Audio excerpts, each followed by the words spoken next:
வணக்கம், welcome to easy English channel. நம்ம சேனலை இப்போ தான் நீங்கள் ஃபர்ஸ்ட் டைமாக பார்க்குறீங்க அப்படின்னா சேனலை சப்ஸ்கிரைப் பண்ணி வச்சுக்கோங்க. பெல் பட்டனை ப்ரெஸ் பண்ணி வச்சுக்கோங்க. பாருங்க, நம்ம இன்னைக்கு வில் வில் பி இது ரெண்டுக்கும் என்ன டிஃப்ரென்ஸு, இது எந்த சுச்சுவேஷனில் பயன்படுத்துறது அப்படிங்கிறத நம்ம இன்னைக்கு பார்க்க போகிறோம். வில் பி அதுக்கு முதல்ல ஸ்ட்ரக்சர் பார்த்துடலாம். சப்ஜெக்ட், எந்த சப்ஜெக்டாக இருந்தாலும் அது ஒன்றும் பிரச்சனை கிடையாது. எனி சப்ஜெக்ட், அதுக்கு பக்கத்துல வில் சேர்க்க போறோம். அதுக்கப்புறம் வேர்ப் ஒன்று. ஓகேவா? இது வில்லுக்கு உள்ள ஸ்ட்ரக்சர். இந்த பக்கம் பார்த்தீங்கன்னா அதே subject plus plus will be. ஓகேவா? இப்ப வில்லுக்கும் வில் பிக்கும் என்ன வித்தியாசம் அப்படிங்கிறத நம்ம இன்னைக்கு இந்த வீடியோல பார்க்க போறோம். இப்ப பாருங்களேன்,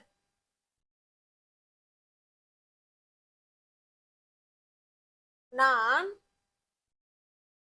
சமைப்பேன் அப்படின்னு சொல்றோம்.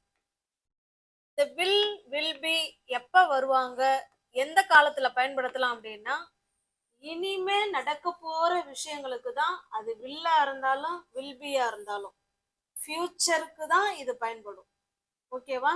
இப்ப நான் சமைப்பேன் அப்படிங்கிறது இனிமேதான் சமைக்கிறோம். ஓகேவா? நான் இனிமேதான் சமைக்க போறேன் அப்படின்னு அர்த்தம். சமைப்பேன். அப்ப பாருங்க, எனி சப்ஜெக்ட், எந்த சப்ஜெக்ட் வந்தாலும் ஓகே தான். ஐ போட்டுட்டோமா சப்ஜெக்ட். சப்ஜெக்டுக்கு அடுத்து என்ன வருவாங்க? வில் வருவாங்க. I will. சமைப்பேன், சமைக்கிறதுக்கு என்னங்க? சமைக்கிறது தான் அங்க வேர்பு. நம்ம இந்த சப்ஜெக்ட் என்ன வேலை செய்யுது? அங்க சமைக்கிற வேலை செய்யுது. ஓகேவா?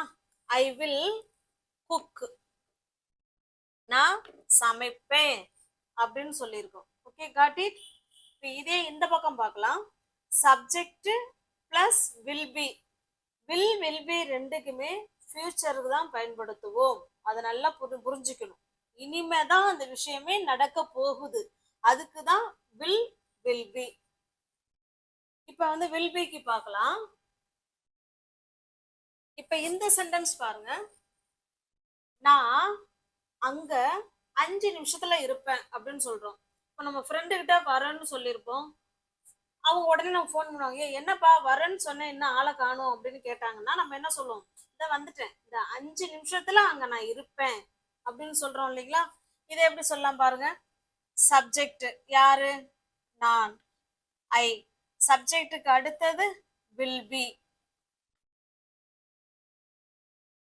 இந்த பின்னாலே இருப்பேன் அப்படின்னு அப்படின்னு பின்னா இரு அப்படின்னு அர்த்தம். வில் கூட சேர்றதுனால இருப்பேன் அப்படின்னு அர்த்தம். நான் இருப்பேன். ஓகேவா? நான் இருப்பேன் அப்படின்னு வந்துட்டோம். ஓகேவா? நான் இருப்பேன். எங்க இருப்பேன்? அங்க. I will be there. அங்க இருப்பேன். I will be there. அங்க இருப்பேன். எப்ப? இன்னும் 5 நிமிஷத்துல. I will be there in 5 minutes. ஓகேவா?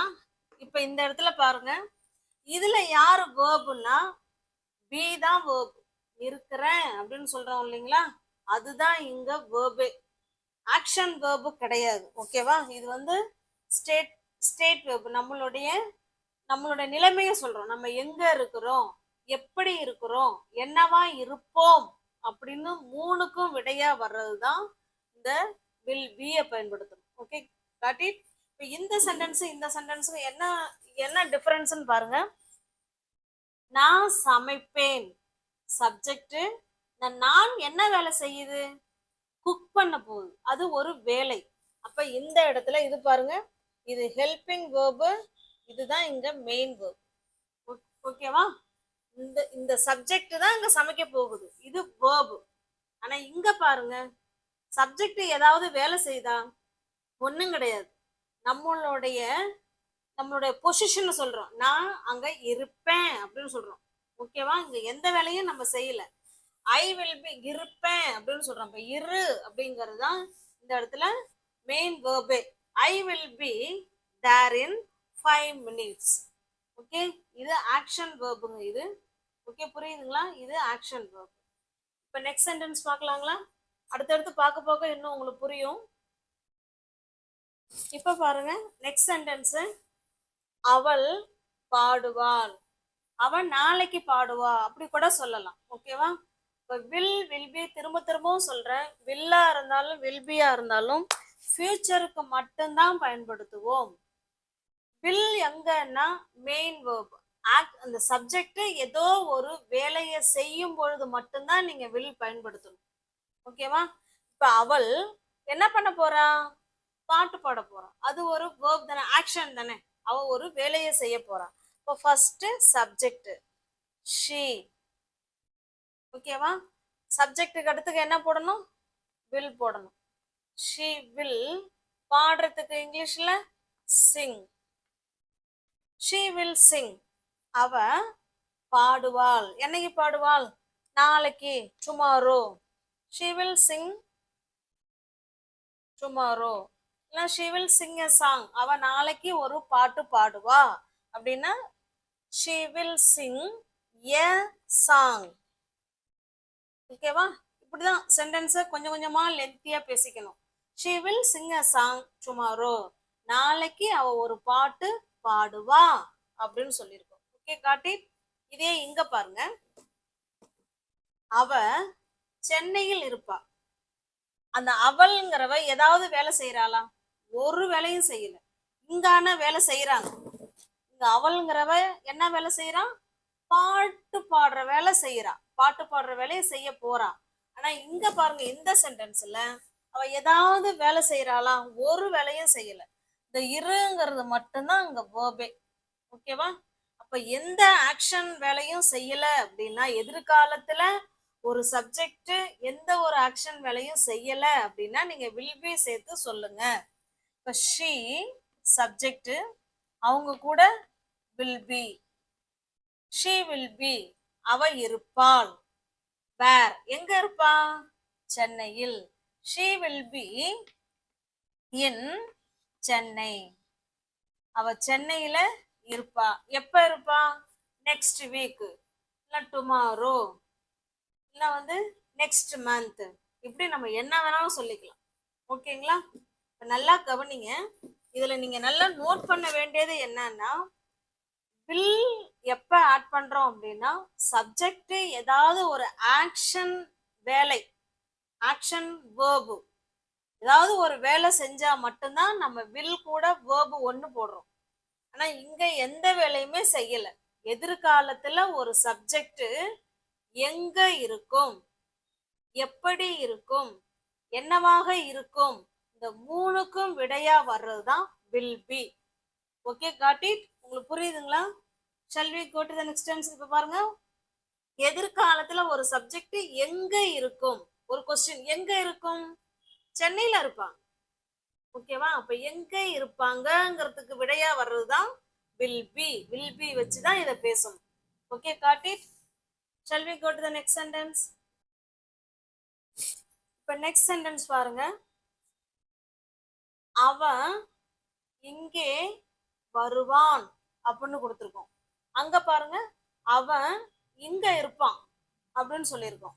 இப்ப ரெண்டுலுமே சப்ஜெக்ட் யாருங்க? அவன் தான். ஓகேவா? இந்த இடத்துல அவன் என்ன வேலை செய்ய போறான்? வர்ற வேலையை செய்ய போறான். வருவான். ஓகேவா? வா அப்படின்னு சொல்றோம் இல்லைங்களா, அதுதான் வேர்ப். அப்ப சப்ஜெக்ட் பக்கத்துல வில் ஆட் பண்றோம். வில், அதுக்கப்புறம் பேஸ் ஃபார்ம் ஆஃப் வேர்ப் ஒன்னு. வா வர்றதுக்கு என்னங்க இங்கிலீஷ்ல? கம். She will come. இந்த வில் கூட கம்மு சேர்றதுனாலதான் அது ஃபியூச்சர் ஆயிடுது. He will come. அவன் வருவான் அப்படின்னு சொல்றோம். இது ஆக்ஷன் வேர்ப். அவன் இந்த வேலையை செய்யறான், வர வேலையை அவன் செய்யறான். ஓகேவா? இங்க பாருங்க, அவன் இங்கே இருப்பான். அவன் இங்க எந்த வேலையும் அவன் செய்யவே கிடையாது. ஓகேவா? எந்த வேலையும் செய்யல. ஒரு சப்ஜெக்ட் ஃபியூச்சர்ல எங்க இருக்கும்?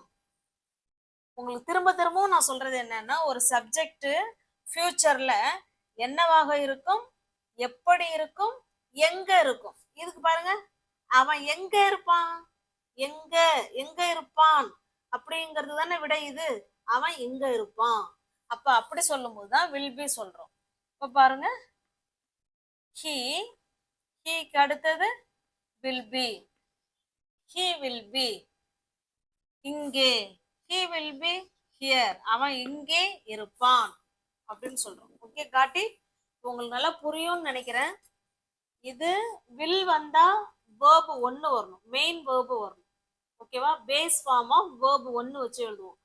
will be வந்துருச்சுன்னா அந்த be தான் அங்க verb, இருப்பேன் அப்படின்னு சொல்றாங்க இல்லைங்களா, இரு, அந்த will கூட be சேர்றதுனாலதான் இருப்பான், இருப்பேன், இருப்பார்கள், நடக்கும், இந்த மாதிரி ஃபியூச்சரை மீன் பண்ணி சொல்லுது இல்லைங்களா, அதுதான் will be. Okay, got it. Next பாருங்க, கூட்டம், அந்த கூட்டம் நாளைக்கு இருக்கும் அப்படின்னு சொல்றோம். இதுல யாரு சப்ஜெக்ட்னா அந்த கூட்டம், மீட்டிங், மீட்டிங் நாளைக்கு இருக்கும் அப்படின்னு சொல்றோம். ஓகேவா, இந்த இந்த சென்டென்ஸ் யாரை பத்தி பேசுது, மீட்டிங்கை பத்தி தான் பேசுது. இப்ப இவங்க தான் subject, the meeting, the meeting, இதுதானே சப்ஜெக்ட். சப்ஜெக்ட் அடுத்தது என்ன வரணுங்க, will be. இங்க வந்து இந்த இந்த இந்த கூட்டம் ஏதாவது ஒரு ஆக்ஷன் verb மாதிரி ஏதாவது பண்ணுதா, ஏதாவது வேலை செய்யுதா, ஒரு வேலையும் செய்யல. அந்த கூட்டம் இருக்கும்.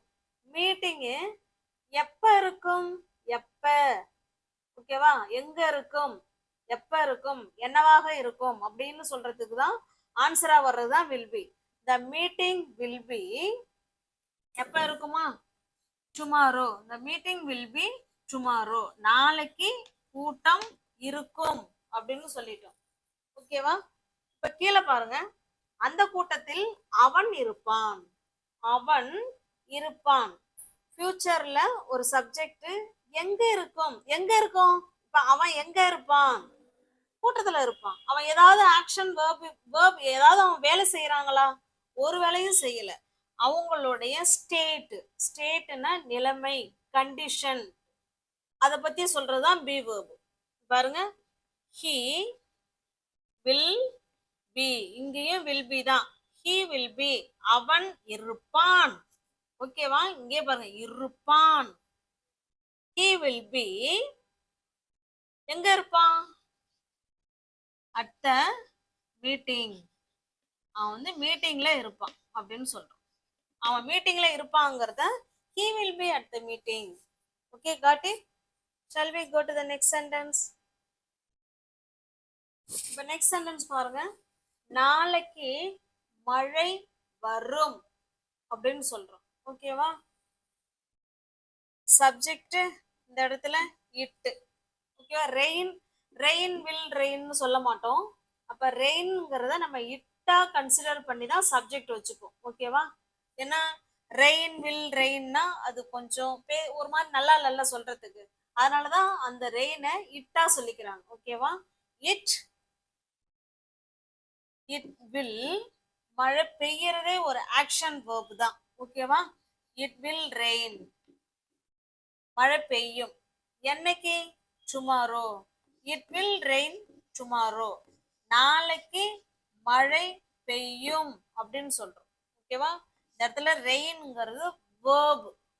ஓகேவா, இங்க பாருங்க, அவர்கள் பார்க்ல இருப்பார்கள், அந்த இருங்கிற வார்த்தையை நம்ம சொல்லிட்டாலே நம்ம will be தான் ஆட் பண்ணணும். அவர்கள், தே, சப்ஜெக்டுக்கு அடுத்தது will be, அவர்கள் இருப்பார்கள், எங்க இருப்பாங்க, பார்க்ல இருப்பாங்க, they will be at the park, அவங்க பார்க்ல இருப்பாங்க, எப்ப இருப்பாங்க, அடுத்த வாரம், நெக்ஸ்ட் வீக், இல்லைன்னா அடுத்த வருஷம். ஓகேவா, இல்லைன்னா நெக்ஸ்ட் ஃப்ரைடே, இல்லை நெக்ஸ்ட் சாட்டர்டே, என்ன வேணாலும் சொல்லிக்கலாம். Okay, got it. Shall we go to the next sentence? அடுத்ததா பாருங்க, அந்த கச்சேரி பள்ளி மைதானத்துல இருக்கும், அந்த கச்சேரி பள்ளி மைதானத்துல இருக்கும் அப்படின்னு சொல்றோம்.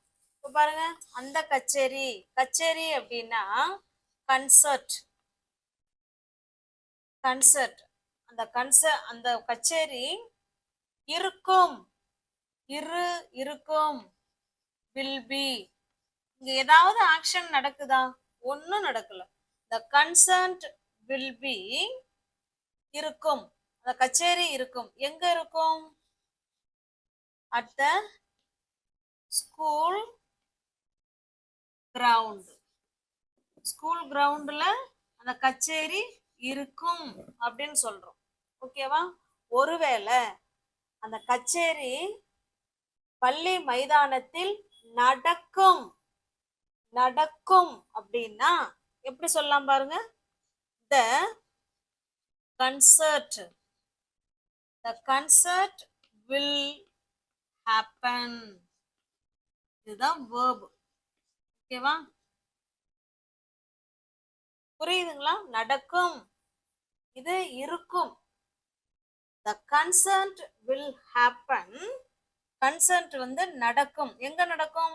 at the school ground. அதேதான் வரும். at the school ground. ஓகேவா? உங்களுக்கு புரிஞ்சதுங்களா? shall we go to the next sentence? இப்ப பாருங்க, be verbs. அததான் நம்ம பார்த்தோம். இப்ப be அப்படின்னா இரு அப்படிங்கிற அர்த்தத்தை கொடுக்கும். இந்த இந்த பீங்கிற வேர்ப், இது வேர்புங்க. பி வேர்ப்ஸ 3 காலமா பிரிக்கிறாங்க. என்ன காலம்? ஒன்னு பிரசன்ட்டுக்கு வரும், இன்னொன்னு பாஸ்ட் டென்ஸுக்கு வரும், இன்னொன்னு ஃபியூச்சருக்கு வரும். ஓகேவா? இந்த பி பிரசன்ட் டென்ஸ், பிரசன்ட்னா என்ன? நிகழ்காலத்துல எப்படி மாறுவாங்கன்னா ஆம், இஸ், ஆர். ஆம், இஸ், ஆரா மாறுவாங்க. இதே பி பாஸ்ட் டென்ஸ்ல எப்படி மாறுவாங்கன்னா வாஸ், வேர், வேரா மாறுவாங்க. அதே பி ஃபியூச்சர்ல எப்படி மாறுவாங்கன்னா வில் பி. ஓகேவா? இதுதாங்க இப்ப நம்ம பார்த்தது. ஃபியூச்சர்ல வில் பிய பார்த்தோம். வில் பி அப்படின்னா பீனா இரு அப்படின்னு அர்த்தம். அது கூட வில் சேர்றதுனால இருப்பேன் அப்படின்னு அர்த்தம். Okay, got it? இப்ப பாருங்களேன், ஒரு சப்ஜெக்ட் எப்படி இருக்கிறது? எப்படி இருக்கிறதுன்னா அது சிம்பிள் பிரசன்ட் டென்ஸ். இப்ப நம்ம ஃபியூச்சர் தானே பார்த்தோம். இப்படியே சொல்லும், ஒரு சப்ஜெக்ட் எப்படி இருக்கும். அடுத்தது என்னவாக, என்னவாக இருக்கும். அடுத்தது எங்கே இருக்கும். இந்த 3க்கும் விடையா வர்றது தாங்க பி வெர்ப்ஸை பயன்படுத்துறோம். Okay, got it? நல்லா புரிஞ்சிருக்கும்னு நினைக்கிறேன். ஒரு சப்ஜெக்ட் எப்படி இருக்கும்? இப்ப உதாரணத்துக்கு நான் சொல்றேன். எப்படி இருக்கும்னா ஐ வில் பி ஹாப்பி. இப்ப நான் சொல்றேன் I will be happy next week. நான் அடுத்த வாரம் சந்தோஷமாக இருப்பேன். I will be happy. Okay, got it? நான் எப்படி இருப்பேன்? சந்தோஷமா இருப்பேன். எப்ப? ஃபியூச்சர்ல. எப்படி இருப்பேன்? I will be happy. என்னவாக இருப்பேன்? I will be a doctor next week. நான் அடுத்த வீக் இல்லைன்னா நெக்ஸ்ட் இயர்னு சொல்லலாம். I will be a doctor next year. நான் அடுத்த வருஷம் ஒரு டாக்டராக இருப்பேன். எங்க இருப்பேன்? I will be there at the park. நான் பார்க்ல இருப்பேன். அப்போ ஒரு சப்ஜெக்ட் எப்படி இருக்கும், என்னவாக இருக்கிறது, இல்ல எங்க இருக்கிறது, இந்த 3க்கும் விடையா வர்றதுதான் இந்த பி வெர்ப்ஸ். நீங்க பிரசன்ட்ல பயன்படுத்துறீங்கன்னாலும் இந்த 3க்கும் விடையா வர்றத பிரசன்ட் பி வெர்ப்ஸை பயன்படுத்தி சொல்லணும். இந்த 3க்கும் விடையா வர்றத பாஸ்ட் டென்ஸ்ல சொல்றீங்க அப்படின்னா வாஸ், வேர் வச்சு சொல்லணும். இப்ப நம்ம ஃபியூச்சரை மட்டும்தான் பார்த்துருக்கோம், வில் பி. ஓகேவா? ஃபியூச்சர்ல ஒரு சப்ஜெக்ட் எங்க இருக்கும், என்னவாக இருக்கும், எப்படி இருக்கும், இது 3க்கும் விடையா வர்றதுதான் வில் பி. ஓகேவா? உங்களுக்கு புரிஞ்சிருக்கும்னு நினைக்கிறேன். இதுதாங்க பி வேர்ப்ஸ். உங்களுக்கான கொஸ்டின், நீங்க அடுத்த வாரம் எங்க இருப்பீங்க அப்படின்னு உங்களை கொஸ்டின் கேட்குறேன். அடுத்த வாரம் நீங்க எங்க இருப்பீங்க அப்படின்னு நான் உங்களை கொஸ்டின் கேட்டிருக்கேன். அதுக்கு நீங்க எப்படி பதில் சொல்லுவீங்க, எங்க இருப்பீங்கிறதுக்கு நீங்க எனக்கு பதில் சொல்லுங்க. Okay, got it. நம்ம சேனலை இப்பதான் ஃபர்ஸ்ட் டைமா பாக்குறீங்க அப்படின்னா சேனலை சப்ஸ்கிரைப் பண்ணி வச்சுக்கோங்க, பெல் பட்டனை ப்ரெஸ் பண்ணி வச்சுக்கோங்க. தெரிஞ்ச உங்களோட ஃப்ரெண்ட்ஸ் அண்ட் ஃபேமிலிக்கு ஷேர் பண்ணுங்க. தேங்க்யூ.